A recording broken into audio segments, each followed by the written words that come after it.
Masoud Pezeshkian juró como nuevo presidente de Irán para gobernar el país por 4 años. Fracasa intento de sancionar a Venezuela en la Organización de Estados Americanos, OEA.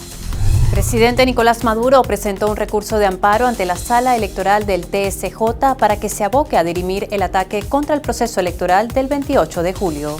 Fuerza Armada garantiza el orden en todo el territorio nacional. Y al cierre de esta edición les contaremos los planes del Papa Francisco para hacer la Ciudad del Vaticano más sostenible. Mientras el presidente Nicolás Maduro presentó un recurso de amparo ante la Sala Electoral del Tribunal Supremo de Justicia, Rusia acusa de chantaje a Ucrania. Estos algunos de nuestros titulares. Como siempre, bienvenidos. Melanie. Muchas informaciones para compartir con ustedes en esta edición. Comenzamos de inmediato. Este 30 de julio, Masoud Pezeshkian juró como nuevo presidente de Irán y asumió formalmente las riendas del país persa durante los próximos 4 años. La ceremonia de juramento se realizó en la sede del Parlamento iraní en presencia de invitados de alto rango de más de 80 países. En su discurso a la nación, Pezeshkian prometió que su gobierno garantizará los derechos de todos los iraníes y siempre daría prioridad a los intereses nacionales, pase lo que pase. También expresó que se esforzará por el progreso y desarrollo, aumentará el poder económico y mejorará las condiciones de vida de la gente. Adicionalmente, manifestó que aspira a convertir a Irán en la primera economía de Oriente Medio y también en el líder tecnológico de la región.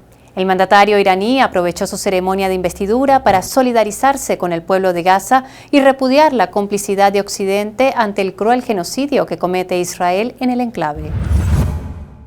La Organización de Estados Americanos, OEA, no lograron ponerse de acuerdo el pasado miércoles sobre el tema Venezuela tras las elecciones. La votación se ha saldado con 17 votos a favor, 11 abstenciones, entre ellas Bolivia, Brasil y Colombia, 0 en contra y la ausencia de 5 países, entre ellos México. Colombia, uno de los países que se ha abstenido, ha explicado que este foro multilateral no es el escenario correspondiente para abordar los temas relativos a la situación política venezolana, ya que Caracas no forma parte de la OEA desde el 2019. A esto se suma, dijo Colombia, que algunas de las posiciones adoptadas en el pasado por la OEA frente a los acontecimientos relacionados con Venezuela se han apartado de la neutralidad y del principio de respeto a la personalidad, soberanía e independencia de los estados establecido en la Carta de la organización. Este 31 de julio fue asesinado el líder de Hamas, Ismail Haniyeh, durante un ataque al lugar donde se hospedaba en Teherán. El movimiento de resistencia islámica acusó a Israel de estar detrás del asesinato. El ataque se produjo en horas de la madrugada y, según reseñan agencias internacionales de noticias, el misil que lo mató fue lanzado desde otro país, señalando que se trataba de un proyectil aéreo guiado. Haniyeh vivía en Qatar y se encontraba de visita en Irán para participar en la ceremonia de investidura del presidente iraní Masoud Pezeshkian. El jefe adjunto del Buró Político de Hamas declaró que esta acción no quedaría sin respuesta. Por su parte, el líder supremo iraní, el ayatolá Seyed Ali Khamenei, declaró que Israel será severamente castigado y el presidente de la nación persa, Masoud Pezeshkian, destacó que su país hará que los autores de este ataque se arrepientan de sus actos. Varios países condenaron lo sucedido, mientras que Estados Unidos manifestó que ayudará a defender a Israel en caso de que sea atacado en respuesta a este asesinato. Y en una escena que muy pocos creían posible, el presidente del gobierno español, Pedro Sánchez, se acogió al silencio ante el juez Juan Carlos Peinado, que se trasladó al Palacio de la Moncloa para tomar declaración en el caso que investiga a su esposa. La audiencia inédita en la vida política española contemporánea ha durado alrededor de 20 minutos. El abogado defensor de la esposa de Sánchez, Begoña Gómez, ha considerado innecesaria esa declaración, al considerar que la acusación contra su defendida tiene un mero trasfondo político. Además, ha expresado que esta instrucción es imprevisible y estamos viendo declaraciones de testigos que a los 2 o 3 días se convierten en investigados. Sin embargo, cree que en ningún caso cabe la opción de que el juez pida al Supremo que se enjuicie al presidente. Y el presidente de México, Andrés Manuel López Obrador, rechazó la injerencia de la OEA en los asuntos internos de Venezuela tras la elección presidencial y el anuncio de los resultados. Ahí está. ¿Qué se tiene que meter la OEA? ¿Qué se tienen que meter? O sea, eso es injerencismo. Por eso la OEA no tiene credibilidad.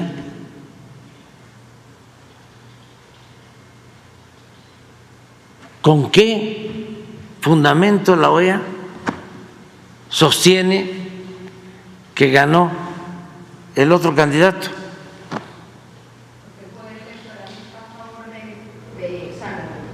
No, pero, o sea, ¿dónde están las pruebas? No es un organismo ni democrático ni autónomo, ni representa a los países de América.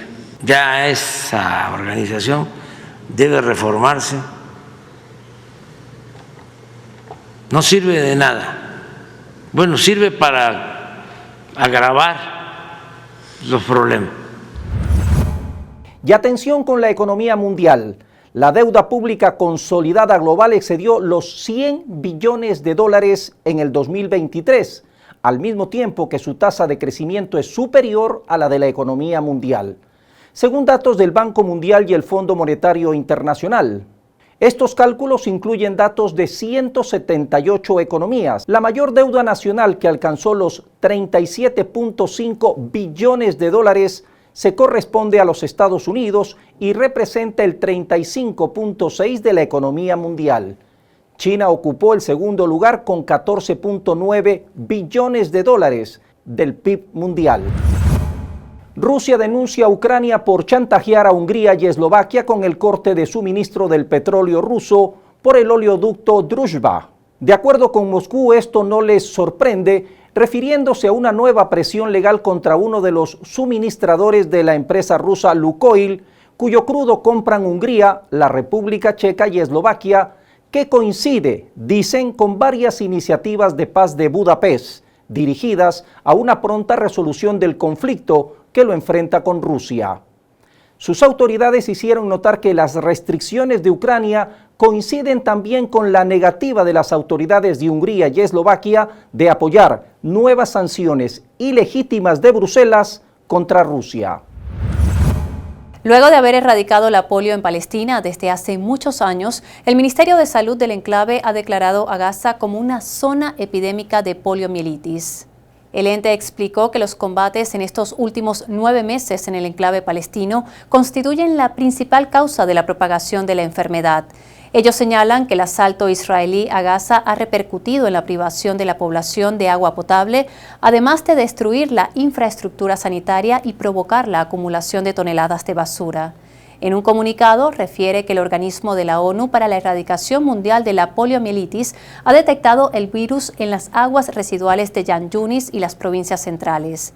El ente ministerial señaló que la epidemia supone una amenaza sanitaria tanto para la población del enclave palestino como para los estados vecinos, e indicó que sería muy poco probable combatir el brote sin un cese de las hostilidades en la Franja de Gaza.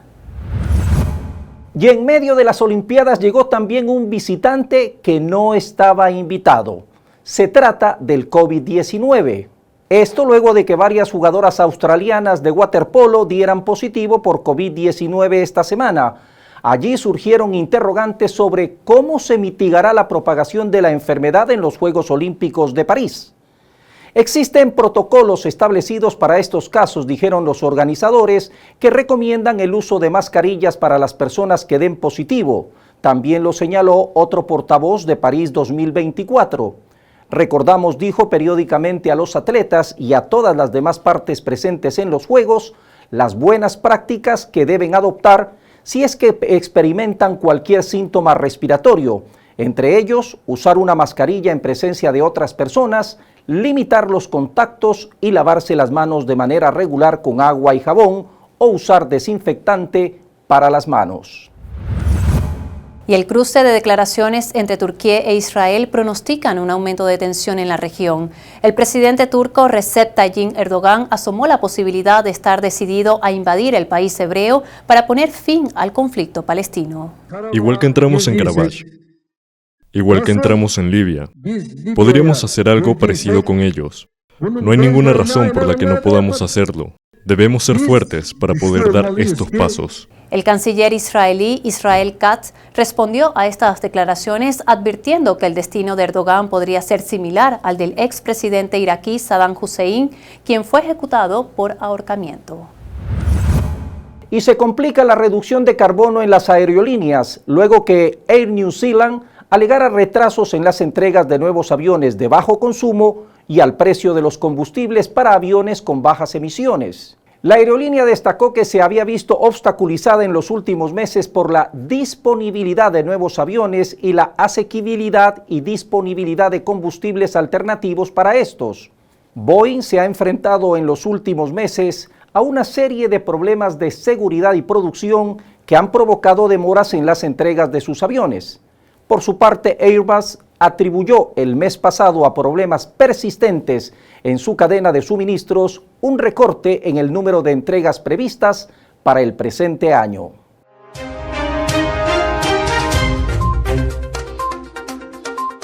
Más de 275 personas murieron debido a un deslave en el estado indio de Kerala. Otras 200 resultaron heridas y un centenar más están desaparecidas.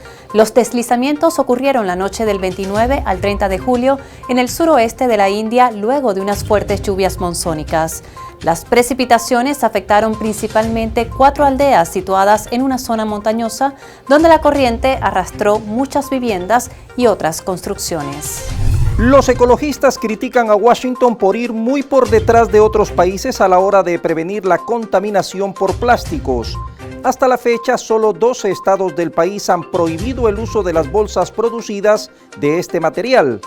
De ahí que el anuncio de introducir la primera estrategia integral en este aspecto requeriría una acción sin precedentes en cada etapa del ciclo de vida del plástico, lo que aducen tendría un verdadero impacto global. El secretario general de la ONU, Antonio Guterres, alertó que los ataques en Beirut y Teherán suponen una peligrosa escalada en la región en un momento en el que urge un alto el fuego en Gaza, por lo que pidió a la comunidad internacional trabajar para lograr una reducción de las tensiones regionales en aras de la paz. El 30 de julio, Israel bombardeó la capital libanesa de Beirut, ocasionando la muerte de al menos 4 personas e hiriendo a más de 70. Más tarde, un ataque en Teherán mató al líder de Hamas, Ismail Haniyeh, acción que ha sido atribuida a Israel. La Fiscalía peruana archivó la denuncia contra la presidenta de ese país, Dina Boluarte, por el presunto delito de genocidio a razón de las muertes de civiles en las protestas contra su gobierno en 2022 y 2023. La Fiscalía considera que los hechos no tipifican ese delito, aunque mantiene la denuncia en los extremos de presunto homicidio y lesiones graves. El presidente de Estados Unidos, Joe Biden, propone introducir una enmienda a la Constitución del país para retirar la inmunidad de los jefes de Estado y prevenir el abuso del poder presidencial, según un artículo del líder demócrata publicado este 29 de julio en el diario estadounidense The Washington Post. Biden escribió que la modificación constitucional titulada "Nadie está por encima de la ley" dejaría en claro que no hay inmunidad para los delitos cometidos por un expresidente durante el ejercicio de sus funciones. El candidato vicepresidencial del Partido Republicano de los Estados Unidos, Jay Vance, advirtió a los inmigrantes ilegales que, de ganar las elecciones, iniciarían junto a Donald Trump una deportación masiva, acotando que deberían empezar ya a hacer las maletas. Este 31 de julio, un intento de magnicidio pasó desapercibido en un país que no es tan mediático. Hablamos del intento de asesinato del general Abdel Fattah Burhan, líder de las Fuerzas Armadas sudanesas y presidente del gobierno de transición. Burhan logró escapar de un ataque con drones en una base militar ubicada en el este de Sudán, luego de asistir a la ceremonia de graduación de los cadetes militares cuando los drones atacaron la base. Aunque el líder sudanés resultó ileso, 5 personas perdieron la vida. El gobierno de Colombia se comprometió a reanudar las conversaciones de paz y renovar el cese al fuego con el Ejército de Liberación Nacional ELN. Según su vocero, lo hacen porque han escuchado el llamado desde los territorios y desde muy diversos ámbitos de la sociedad. Rusia y Estados Unidos realizaron este 1 de agosto el canje de prisioneros más grande de los últimos tiempos. Esta operación se realizó en el aeropuerto de Ankara, según informó el Ministerio de Relaciones Exteriores de Turquía. En total, fueron intercambiados 26 prisioneros de 7 países: Estados Unidos, Rusia, Alemania, Polonia, Eslovenia, Noruega y Bielorrusia. Cada país trasladó a los prisioneros a Turquía para la operación de intercambio que estuvo bajo la coordinación de la Organización Nacional de Inteligencia Turca. El Partido Demócrata inició la votación de forma virtual para nominar a Kamala Harris como su candidato oficial a la Casa Blanca tras el retiro de Joe Biden. La convención se efectuará este 19 de agosto y aún se desconoce quién la acompañará en la papeleta como vicepresidente.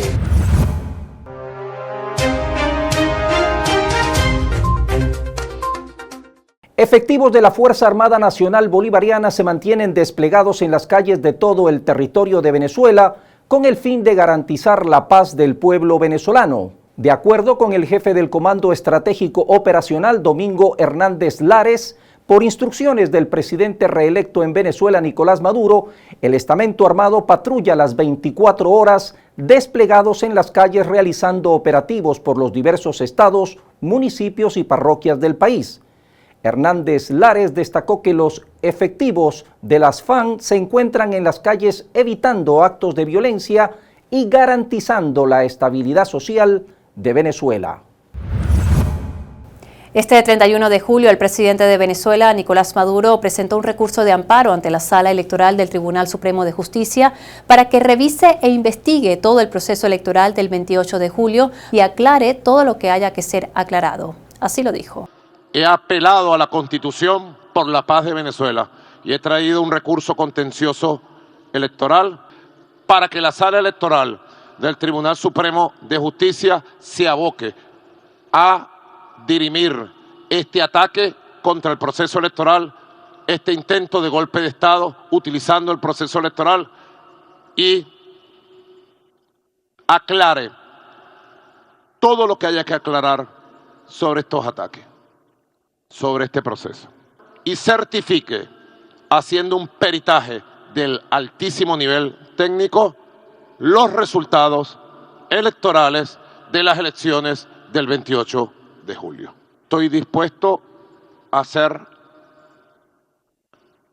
convocado, interrogado en todas sus partes, investigado por la Sala Electoral como candidato presidencial ganador de las elecciones del domingo y como jefe de Estado.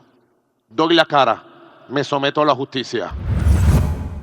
Sectores económicos del país llamaron la atención sobre la explotación ilegal que efectúa Guyana sobre recursos venezolanos en el Esequibo. Según reportes, más de 52 compañías explotan actualmente recursos del territorio en litigio. El grueso de la producción petrolera de Guyana es extraído del bloque Stabroek, el cual posee una extensión similar a la del estado Falcón de 26.800 kilómetros cuadrados. Está ubicado en la proyección atlántica del estado Delta Amacuro, entre la plataforma continental del Esequibo venezolano y de Guyana y la llanura marina profunda del Océano Atlántico. En el bloque opera ExxonMobil a través de su filial ESO Exploration, la cual detenta 45% de un consorcio donde participa Hess Guyana Exploration con 30% de interés, recién adquirido por Chevron, y Nexen Petroleum de China con un 25%. Luego del desconocimiento de los resultados anunciados por el CNE tras la elección presidencial del 28 de julio en Venezuela, seguidores de la oposición generaron disturbios en algunas ciudades del país. Más de 1000 personas fueron detenidas y están siendo procesadas por diversos delitos. El fiscal general de la República, Tarek William Saab, manifestó que no se trató de protestas, sino de focos violentos para crear caos en el país. Los manifestantes, simpatizantes de la oposición, atacaron hospitales, centros de distribución de comida, golpearon a personas por ser chavistas, destruyeron autobuses e instalaciones del Bus Caracas, quemaron vehículos a trabajadores, realizaron saqueos. Incluso 2 manifestantes simularon sus muertes para culpar al gobierno. El presidente de Venezuela, Nicolás Maduro, informó que el 80% de los detenidos tiene antecedentes penales y algunos regresaron recientemente al país en los vuelos provenientes de Estados Unidos, mientras que el 90% de los capturados estaban armados y en estado avanzado de drogadicción. Además, algunos, según informó, confesaron que les pagaban $150 por día para generar destrozos y provocar caos, por lo que no era algo espontáneo, sino planeado y pagado por la extrema derecha, según señaló. Petróleos de Venezuela desmintió de manera pública y a nivel nacional un posible desabastecimiento de combustibles. La desinformación circula en redes sociales y grupos de la plataforma WhatsApp sobre la presunta suspensión del suministro de gasolina. La estatal petrolera aclaró que el mensaje que circula en grupos de WhatsApp es completamente falso. En tal sentido, pidió a la población venezolana no creer en estas falsas informaciones que únicamente buscan desestabilizar el país. PDVSA ratificó la labor de sus trabajadores para garantizar la distribución de combustible a toda Venezuela y resaltó además el compromiso con los sectores productivos, así como el transporte y usuarios en general.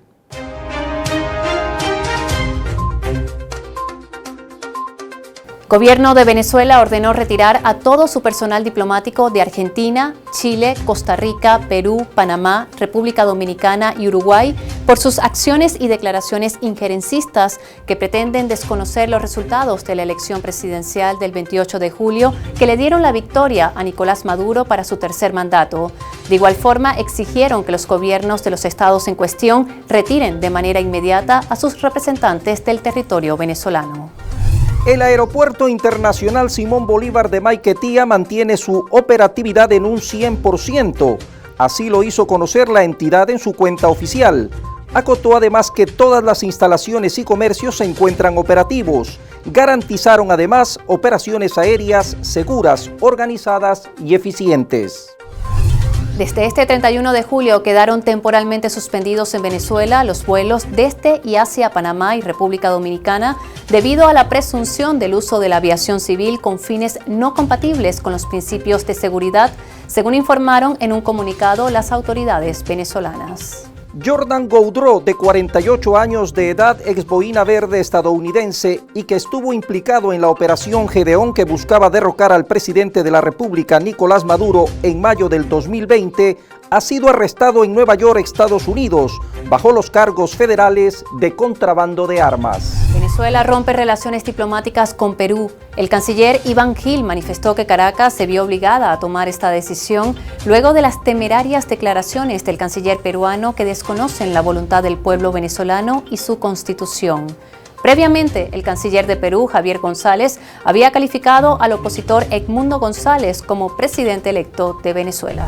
Continúa la llegada de turistas rusos a la isla de Margarita, según informó el ministro del ramo, Ali Padrón, quien destacó la importancia de estas visitas provenientes de Rusia, así como de otros destinos de Sudamérica como Colombia y Cuba.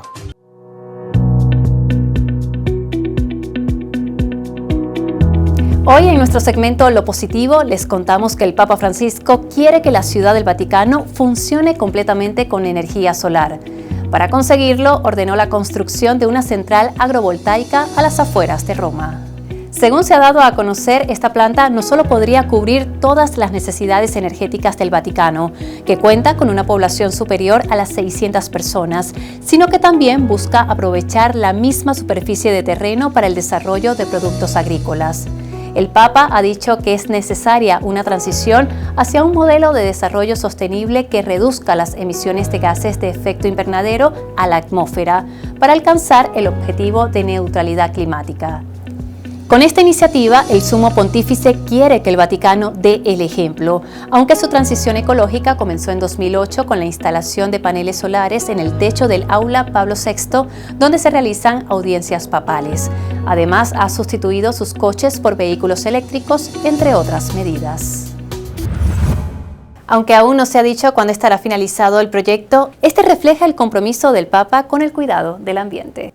Excelente iniciativa, sin duda digna de ser emulada por cada uno de los estados de esta inmensa nave llamada Tierra. Por su atención, como siempre, gracias.